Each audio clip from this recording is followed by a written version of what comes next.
What's up to all my beautiful queens, divas of a more mature age? I am the Eva Monroe. Welcome back to my channel. Thank you so much for joining me here on my channel today. So today I started outside and the wind was like, not today, girl. So I came inside, but we're going to talk about self-esteem. The title of this video was, is my self-esteem too high or is your self-esteem too low? And the title of this video is for a very good reason. And it is because I have realized that upon scrolling through the comments on YouTube sometimes, which sometimes I'm forbidden to scroll through the comments. I have a friend who's like, girl, stay out them comments, stay out them comments. Even sometimes my husband is like, why do you read that stuff? But reading it helps me understand how people feel sometimes. And I don't like to put myself in a position to where I cannot read the comments because I want to interact with the viewers and I want to answer questions and things like that. But sometimes it gets to be a little bit too much. But upon looking through my comments and looking through some other women's comments on YouTube, I see this pattern of behavior that occurs, and it is typically from other women.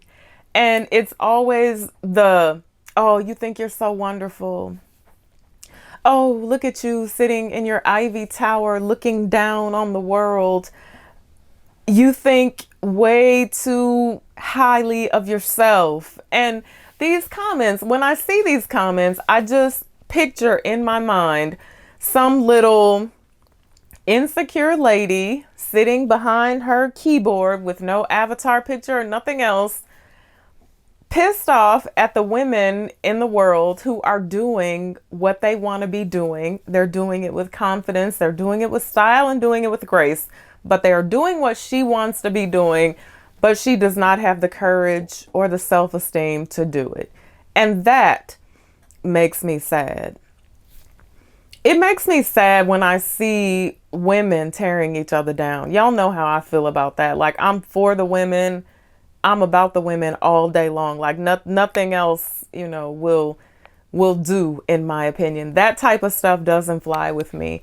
But I get a lot of questions from viewers about confidence and how they want to build up their self-confidence, or they want to build their self-esteem. And unfortunately, there are a lot of us who suffer with low self-esteem. There are a lot of us who deal with that.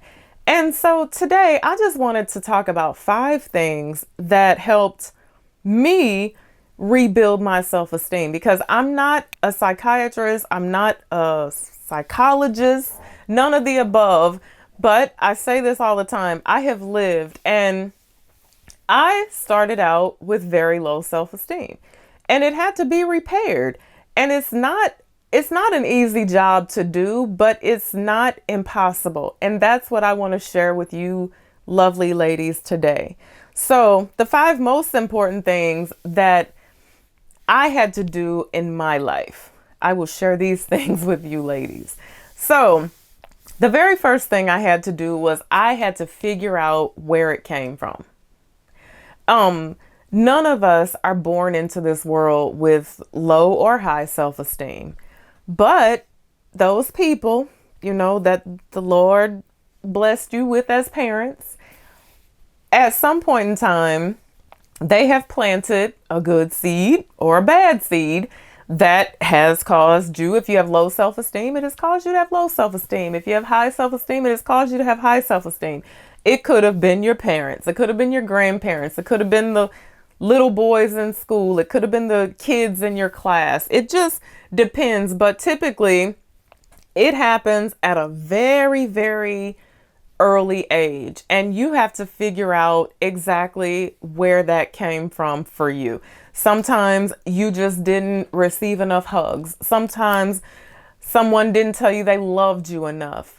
When I was 9 years old, amongst many other seeds that got planted in my mind. But I remember this moment just like it was yesterday. I was 9 years old and my stepdad asked me, what did I want to be when I grew up? And it was a very innocent question. I mean, this is a question that we all ask our children, right? And I said I wanted to be a supermodel. I don't know where that came from. Don't know who I was mimicking, who I saw be a supermodel that I wanted to mimic my life after. I don't know. But my stepdad looked at me, oh, with such hurt. He was like, oh, I'm getting ready to crush this girl. And he said, oh, Eva, he said, no, you're not going to be able to be a supermodel. Supermodels are really, really tall and they're really, really beautiful. And I was crushed. I was like, oh. So I went to confirm this with my mother. I got to ask my mom. Like, I go to my mom crying. I said, Mom, Andre said I wasn't going to be able to be a supermodel. And my mother said, oh, yeah, Eva, he's right. He's right. They are really tall and they're really beautiful. So what seed did they just plant in my mind?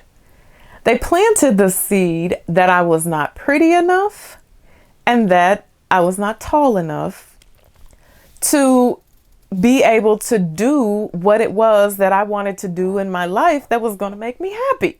That was a seed they planted for me. Not with ill intent, again.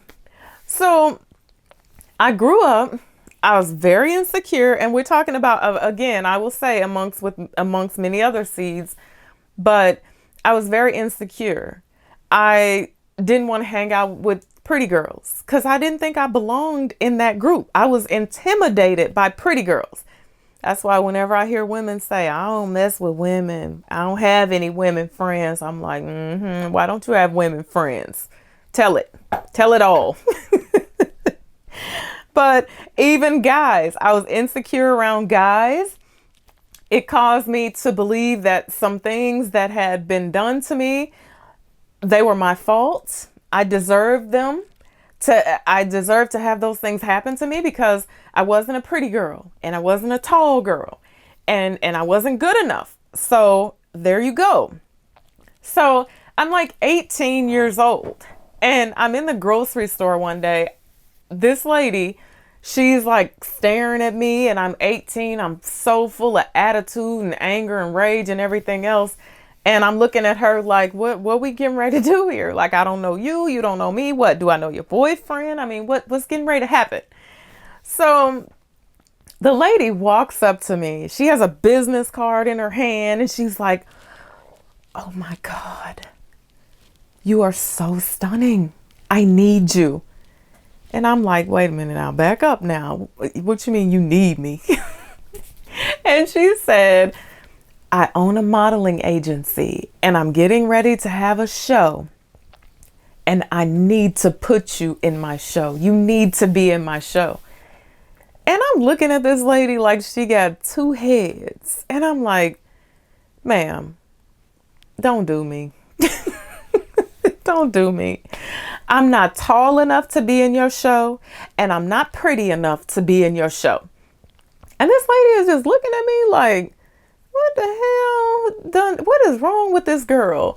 And after, we exchanged, conversation and she saw I wasn't having any parts of it. She was like, sweetheart, take my card. And even if you don't ever be in my show, you don't ever model for me, call me because we need to talk. And this lady was basically saying, your ass is broken and you need to be fixed. Please let me help you.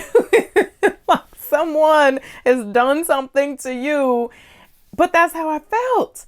I carried that with me most of my life. And so it's always funny to me to hear, especially in the comment section, when people say, oh, you think. It's like, but you don't know that I never thought. I never knew.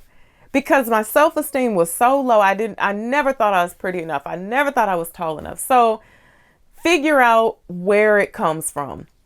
And for those of you who are going to comment, well, your parents didn't plant a bad seed. You got to keep it real with your children. You better learn the difference between keeping it real with your children and planting a bad seed. Because absolutely, yes, indeed, keep it real with your children. But stealing their dreams and peeing in their cocoa when they're 9 years old, that's not the right way to handle it.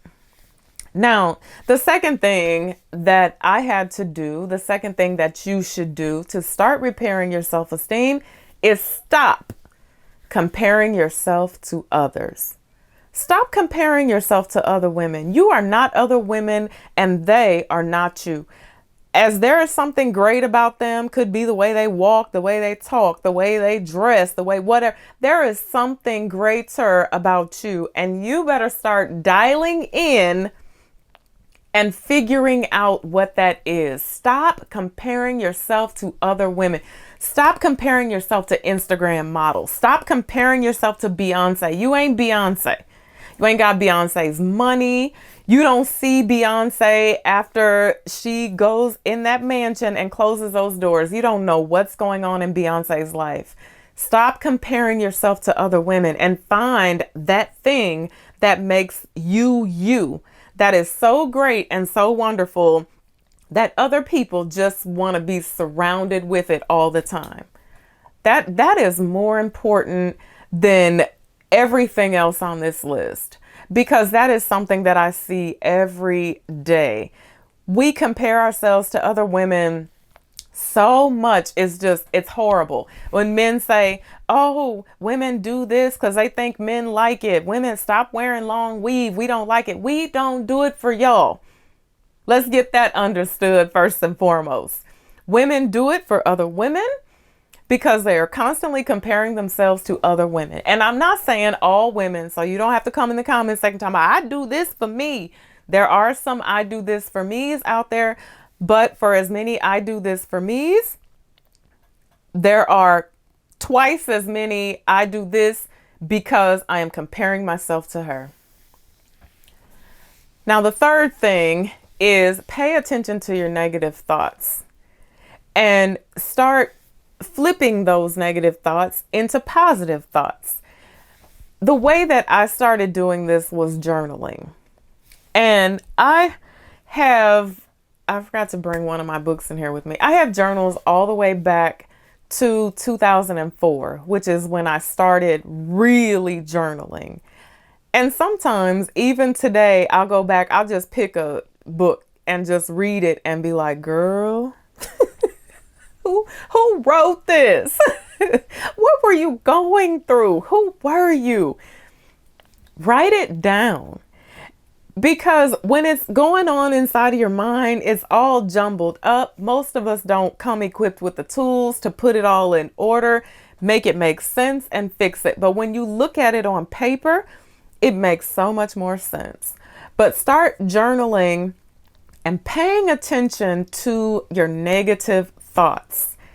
And whatever negative thoughts it is that you have about yourself. My lips are too big. My nose is too wide. My forehead's too big. All of that type of stuff. And flip all of that stuff with positive thoughts. That is so important. The next thing is loving and pampering yourself. Self-love.